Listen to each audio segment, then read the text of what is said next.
नमस्कार दोस्तों, स्वागत है आप सभी का एक बार फिर से मेरे चैनल द बुद्धा ब्रेन में। जैसा कि आप सभी जानते हैं, जो शीर्षक मैं आपके सामने लेकर प्रस्तुत हुआ हूँ, उसे मैंने लिया है भगवान बुद्ध और उनका धम्म ग्रंथ से। और आज की इस वीडियो में हम जानेंगे कि भगवान बुद्ध ने ईश्वर के अस्तित्व को क्यों नकार दिया था। तो वीडियो में अंत तक बने रहिए, क्योंकि आज की यह वीडियो बहुत ही महत्वपूर्ण होने वाली है। और यदि आप इस वीडियो को अंत तक देखते हैं तो ईश्वर के संदर्भ में आपके जितने भी प्रश्न हैं, निश्चित रूप से आपको उसके उत्तर अवश्य मिलेंगे। तो आइए शुरू करते हैं और वीडियो को पूरा अवश्य देखें। तो जैसा कि पिछले वीडियो में हमने देखा कि वासेठ और भारद्वाज नामक दो ब्राह्मणों के बीच इस बात को लेकर एक बड़ा विवाद खड़ा हुआ कि सच्चा मार्ग कौन सा है और झूठा मार्ग कौन सा है।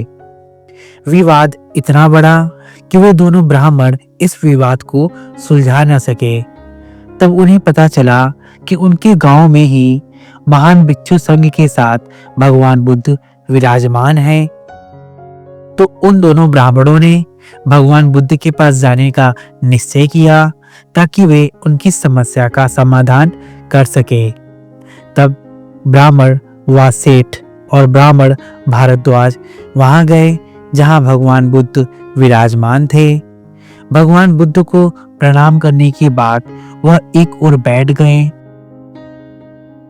तब भगवान बुद्ध से वासेठ ने कहा कि भगवान, ब्राह्मणों का दिखाया हुआ मार्ग श्रेष्ठ है तथा मुक्ति का सीधा पथ है। जो भी ब्राह्मणों द्वारा दिखाए गए मार्ग का अनुसरण करता है वह जाकर सीधे ब्रह्मा से मिल जाता है। वासेठ कहता है, गौतम, बहुत से ब्राह्मण बहुत से मार्ग सुझाते हैं। अद्वैत ब्राह्मण, तैत्तिरीय ब्राह्मण, कंचोक ब्राह्मण तथा बहुवर्गीय ब्राह्मण, वे सभी जो उनके बताए पथ का अनुसरण करता है उसे वे ब्रह्मा से मिला देते हैं। जिस प्रकार किसी गांव या नगर के पास अनेक रास्ते होते हैं किंतु वे सभी आकर उसी गांव में पहुंचा देते हैं, उसी तरह ब्राह्मणों द्वारा दिखाए गए सभी पथ ब्रह्मा से जा मिलते हैं। जब वासेठ और भारद्वाज ने अपना अपना दृष्टिकोण भगवान बुद्ध के सामने रखा तो भगवान बुद्ध ने उनसे प्रश्न किया, तो वासेठ, तुम्हारा क्या यह कहना है कि वे सभी मार्ग सही है? वासेठ बोला, श्रमण गौतम, हाँ, मेरा यही कहना है। तब भगवान बुद्ध वासेठ से प्रश्न करते हैं, लेकिन वासेठ, क्या तीनों वेदों के जानकार इन ब्राह्मणों में कोई भी एक ऐसा है जिसने ब्रह्मा का आमने सामने दर्शन किया हो? अब बहुत ही सूक्ष्म और बहुत ही महत्वपूर्ण प्रश्न जो भगवान बुद्ध वासेठ से पूछते हैं कि क्या जो तीनों वेदों के रचयिता हैं, जो तीनों वेदों के जानकार ब्राह्मण हैं, उनमें से कोई एक भी ऐसा है जिसने ब्रह्मा का आमने सामने दर्शन किया हो? वासेठ बोला, गौतम, नहीं। तब भगवान बुद्ध ने फिर से प्रश्न किया, क्या तीनों वेदों के जानकार ब्राह्मणों के गुरुओं में कोई एक भी ऐसा है जिसने ब्रह्मा का आमने सामने दर्शन किया हो? वासेठ बोला, गौतम, निश्चय से नहीं। तो किसी ने ब्रह्मा को नहीं देखा? किसी को ब्रह्मा का साक्षात्कार नहीं हुआ? वासेठ बोला, हाँ, ऐसा ही है। तब भगवान बुद्ध ने वासेठ से और भारद्वाज से यह प्रश्न किया, तब तुम यह कैसे मानते हो कि ब्राह्मणों का कथन सत्य आश्रित है? जब किसी ने ब्रह्मा को देखा ही नहीं और किसी को ब्रह्मा का साक्षात्कार हुआ ही नहीं तो कोई यह कैसे कह सकता है कि ब्राह्मणों का दिखाया गया कथन सत्याश्रित है? आगे भगवान बुद्ध कहते हैं, वासेठ, जैसे कोई अंधे की कतार हो। न आगे चलने वाला अंधा देख सकता हो, न बीच में चलने वाला अंधा देख सकता हो, और न पीछे चलने वाला अंधा देख सकता हो। इसी तरह वह सेठ, मुझे लगता है कि ब्राह्मणों का कथन केवल अंधा कथन है। न आगे चलने वाला देखता है, न बीच में चलने वाला देखता है, और न ही पीछे चलने वाला देखता है। इन ब्राह्मणों की बातचीत केवल उपहासपद है, शब्द मात्र, जिसमें कुछ भी सार नहीं है। वह सेठ, क्या यह ठीक ऐसा ही नहीं है जैसे किसी आदमी का किसी स्त्री से प्रेम हो गया हो जिसे उसने कभी देखा न हो? वह सेठ बोला, हाँ, यह तो ऐसा ही है। तब वह सेठ, अब तुम बताओ कि यह कैसा होगा जब लोग उस आदमी से पूछें कि मित्र, तुम जिस सारे प्रदेश की सुंदरतम स्त्री से इतना प्रेम करते हो, वह कौन है? वह क्षत्रिय जाति से है या ब्राह्मण जाति से है? वे वैश्य है अथवा वे शूद्र जाति से है? महाब्रह्मा सृष्टि के तथाकथित रचयिता की चर्चा करते हुए तथागत ने भारद्वाज और वासेठ को कहा, मित्रों, जिस प्राणी ने पहले जन्म लिया था वह अपने बारे में सोचने लगा कि मैं ब्रह्मा हूँ, मैं महाब्रह्मा हूँ, मैं ही विजेता हूँ, अविजित हूँ, सर्वद्रष्टा हूँ, सर्वाधिकारी हूँ, मालिक हूँ, निर्माता हूँ, रचयिता हूँ, मुख्य हूँ, व्यवस्थापक हूँ, आप ही अपना स्वामी हूँ, और जो है तथा भविष्य में जो पैदा होने वाले हैं उन सबका पिता हूँ। मुझसे ही यह सारे प्राणी उत्पन्न होते हैं, इसीलिए मैं ही इनका कर्ता धर्ता हूँ। तो इसका यह मतलब हुआ न कि जो अब है और न जो भविष्य में उत्पन्न होने वाले हैं ब्रह्मा सबका पिता है। वाह सेठ, तुम्हारा कहना है कि यह जो पूज्य, विजेता, अविजीत जो हैं तथा जो होंगे उन सबका पिता, जिससे हम सबकी उत्पत्ति हुई है, ऐसा जो यह ब्रह्मा है, यह स्थायी है, सतत रहने वाला है, नित्य है, अपरिवर्तनशील है, और वह अनंत काल तक ऐसा ही रहेगा। तो हम जिन्हें ब्रह्मा ने उत्पन्न किया है, जो ब्रह्मा के यहाँ से आए हैं, वे सभी अनित्य क्यों हैं? परिवर्तनशील क्यों हैं? अस्थिर क्यों हैं? अल्पजीवी क्यों हैं? और मरणधर्मी क्यों हैं? वासेठ के पास इसका कोई उत्तर न था। तथागत का तीसरा तर्क ईश्वर की सर्वशक्तिमत्ता से संबंधित था। तथागत ने कहा, यदि ईश्वर सर्वशक्तिमान है और सृष्टि का पर्याप्त कारण है, तो फिर आदमी के दिल में कुछ करने की इच्छा ही उत्पन्न नहीं हो सकती। उसे कुछ करने की आवश्यकता भी नहीं रह सकती, न उसके मन में कुछ करने का भी किसी तरह का कोई प्रयत्न करने का कोई संकल्प पैदा हो सकता है। यदि ऐसा ही है तो ब्रह्मा ने आदमी को पैदा ही क्यों किया है? तथागत का चौथा तर्क था, यदि ईश्वर शिव है, कल्याण स्वरूप है, तो आदमी हत्यारे, चोर, व्यभिचार, झूठे, चुगलखोर, बकवासी, लोभी, द्वेषी और कुमार्गी क्यों हो जाते हैं? क्या किसी अच्छे भले शिव स्वरूप ईश्वर के रहते यह संभव है? तथागत का पांचवा तर्क ईश्वर के सर्वज्ञ, न्यायी और दयालु होने से संबंधित था।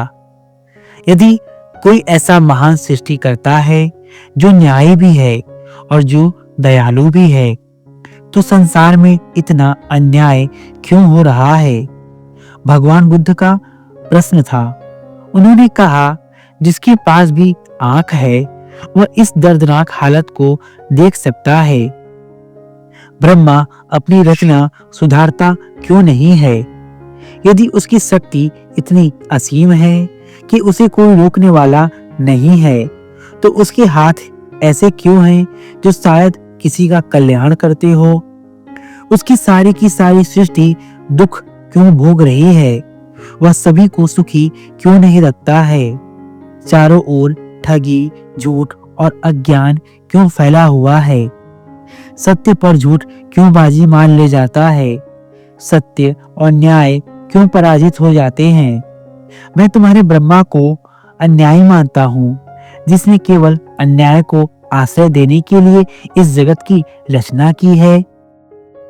यदि सभी प्राणियों में कोई ऐसा सर्वशक्तिमान ईश्वर व्याप्त है जो उन्हें सुखी अथवा दुखी बनाता है और जो उनसे पाप पुण्य कराता है, तो ऐसा ईश्वर भी पाप से संता है।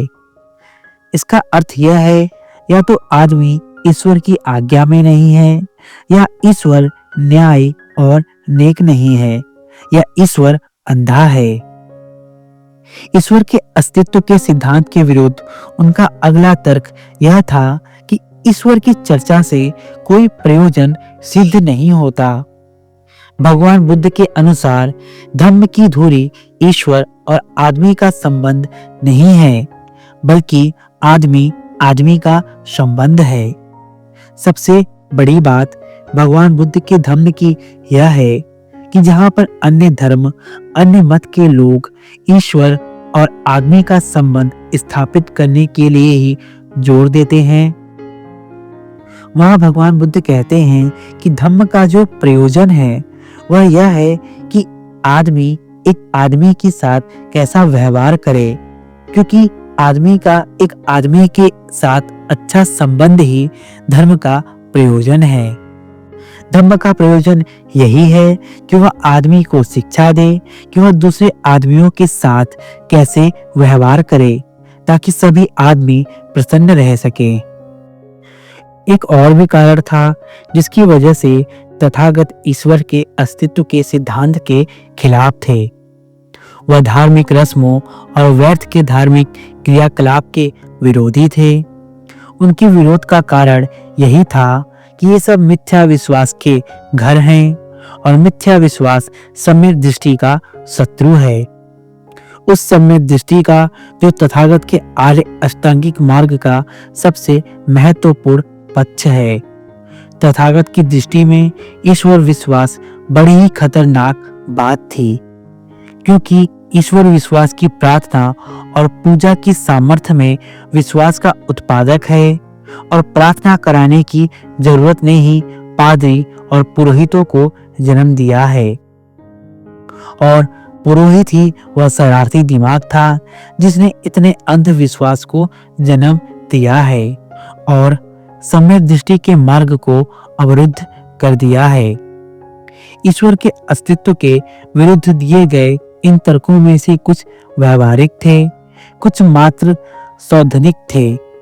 तथागत बुद्ध जानते थे कि ये तर्क ईश्वर के अस्तित्व के विश्वास के लिए एकदम मारक तर्क नहीं है, लेकिन इसका मतलब यह नहीं था कि तथागत ने कोई मारक तर्क दिया ही नहीं।